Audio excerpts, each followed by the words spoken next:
Sobrang real talk nito, promise, makinig kayo. 'Di ba? O ayun, nakita nyo kakatapos lang. Ito ha, talagang legit ito, promise. Bilang isang OFW, 'di ba? Lalo na kung magbabakasyon ka, no. Siguraduhin mo sa sarili mo na may backup na pera ka. Totoo 'yan, promise. Kasi pag ikaw nawala, wala kang ibang aasahan kundi ang sarili mo. Legit yan. Alam niyo nabubutol ako, di ba? Nabubulol ako kasi real talk talaga, promise. Alam niyo kung bakit? Kasi legit na nangyayari sa akin ngayon.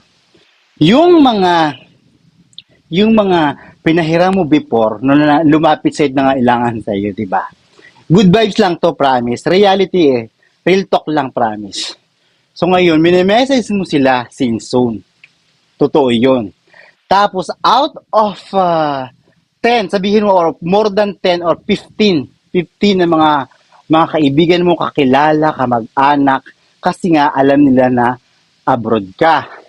Tapos ngayon, out of 15 nga na sinasabi ko, alam nyo yung na-experience ko ha, based on my experience as in ha, many years ago, promise, every time na uuwi ako magbabakasyon ganun, since zone yung mga may atraso sa iyo.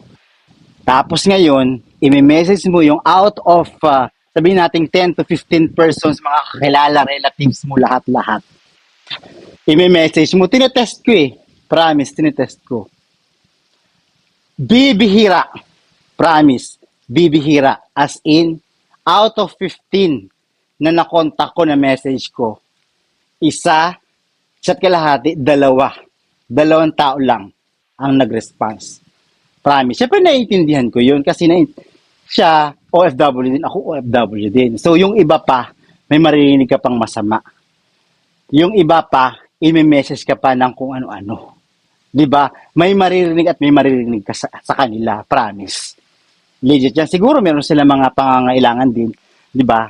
Na sinusustain. Siyempre tayo, 'di ba? Hindi naman natin may iwasan yun, 'di ba?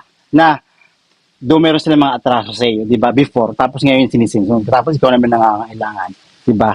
Wala silang maibigay. At talaga namang bibihira. Sabi ko sa inyo, real talk to. Out of 1 to 15 persons, promise, isa lang, minsan wala pa. Ang ang magsusuporta sa iyo, ang tutulungan ka. Promise. Parang dito lang sa mundo ng ano, ganito lang yung kasimple. Napaka-basic. Sa mundo lang ng vlogging, YouTube man, lahat na kung saan ka kumikita, okay? Wala talagang susuporta sa iyo, promise. Kahit kadugo mo pa yan, kahit pamilya mo pa yan, or whatsoever, lahat-lahat na, kahit BFF mo pa yan, kakaldagan, o kahit sino man, promise. Wala lang yan. Isisin ka lang yan. Real talk yan, promise. Kaya kayo, hanggat may trabaho kayo, promise, bilang isang OFW, lalo na kung isa kang OFW, baguhan o matagal na, sinasabi ko sa iyo, save. Meron tayong mga patunay na talaga namang napaka-successful na nung nag-for good na sa Pilipinas at nag-for good dito sa Pilipinas, nag-put up ng sarili ng business. Base yan sa mga nakausap ko. Promise. Legit yan. Kaya pakatandaan nyo yan mga kapwa ko OFW, promise. Walang tutulong sa inyo, kundi ang sarili niyo. Legit yan. Seryoso ko kayo pero natatawa ako. Pero yun talaga, based on, sinashare ko lang kasi at least para mayroon talaga rin kayong matutunan, hindi lang tayo puro kaldagan dito. In fairness, totoo yan, promise. Kaya mula dito sa pinag-estiyan ng mga BTS, mga famous band yan, alam nyo. Ito number 1, nandun si Juno? Sino yun?